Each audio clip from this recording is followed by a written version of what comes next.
नमस्कार दोस्तों, आज की हमारी कहानी अच्छी लगे तो प्लीज हमारा चैनल सब्सक्राइब करें। घर की नई नवेली इकलौती बहू एक प्राइवेट बैंक में बड़े ओहदे पर थी। उसकी सास तकरीबन 1 साल पहले ही गुजर चुकी थी। घर में बुजुर्ग ससुर और उसके पति के अलावा कोई न था। पति का अपना कारोबार था। पिछले कुछ दिनों से बहू के साथ एक विचित्र बात होती। बहू जब जल्दी जल्दी घर का काम निपटाकर ऑफिस के लिए निकलती, ठीक उसी वक्त ससुर जी उसे आवाज देते और कहते, बहू मेरा चश्मा साफ कर मुझे देती जा। लगातार ऑफिस के लिए निकलते समय बहू के साथ यही होता। काम के दबाव और देर होने के कारण कभी कभी बहू मन ही मन झल्ला जाती, लेकिन फिर भी अपने ससुर को कुछ बोल नहीं पाती।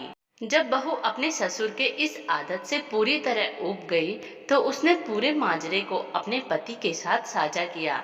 पति को भी अपने पिता के इस व्यवहार का बड़ा ताज्जुब हुआ, लेकिन उसने अपने पिता से कुछ नहीं कहा। पति ने अपनी पत्नी को सलाह दी कि तुम सुबह उठने के साथ ही पिताजी का चश्मा साफ करके उनके कमरे में रख दिया करो, फिर ये झमेला समाप्त हो जाएगा। अगले दिन बहू ने ऐसा ही किया और अपने ससुर के चश्मे को सुबह ही अच्छी तरह साफ करके उनके कमरे में रख आई। लेकिन फिर भी उस दिन वही घटना पुनः हुई और ऑफिस के लिए निकलने से ठीक पहले ससुर ने अपनी बहू को बुलाकर उसे चश्मा साफ करने के लिए कहा।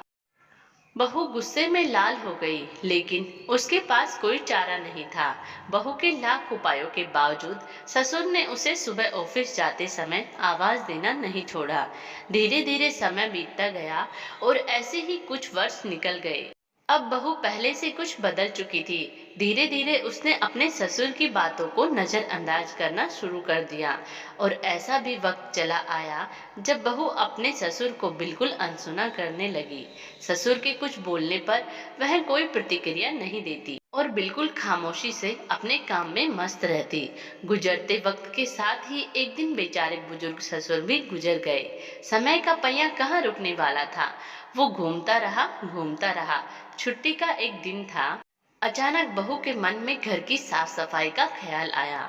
वो अपने घर की सफाई में जुट गई। तभी सफाई के दौरान मृत ससुर की डायरी उसके हाथ लग गई। बहू ने जब अपने ससुर की डायरी को पलटना शुरू किया तो उसके एक पन्ने पर लिखा था, दिनांक 26/10/2019। आज इस भागदौड़ और बेहद तनाव व संघर्ष भरी जिंदगी में घर से निकलते समय बच्चे अक्सर बड़ों का आशीर्वाद लेना भूल जाते हैं, जबकि बुजुर्गों का यही आशीर्वाद मुश्किल समय में उनके लिए ढाल का काम करता है।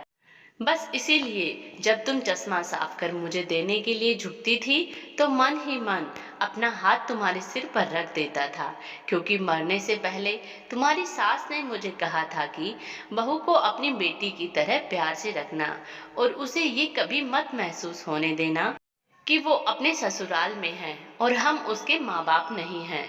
उसकी छोटी मोटी गलतियों को उसकी नादानी समझकर माफ कर देना। वैसे मेरा आशीष सदा तुम्हारे साथ है बेटा। डायरी पढ़कर बहू फूट फूट कर रोने लगी। आज उसके ससुर को गुजरे ठीक 2 साल से ज्यादा समय बीत चुके हैं, लेकिन फिर भी वो रोज घर से बाहर निकलते समय अपने ससुर का चश्मा साफ कर उनके टेबल पर रख दिया करती है, उनके अनदेखे हाथ से मिले आशीष की लालसा में। जीवन में हम रिश्तों का महत्व महसूस नहीं करते हैं, चाहे वो किसी से भी हो, कैसे भी हो, और जब तक महसूस करते हैं तब तक वह हमसे दूर जा चुके होते हैं। रिश्तों के महत्व को समझे और उनको सहेज कर रखें।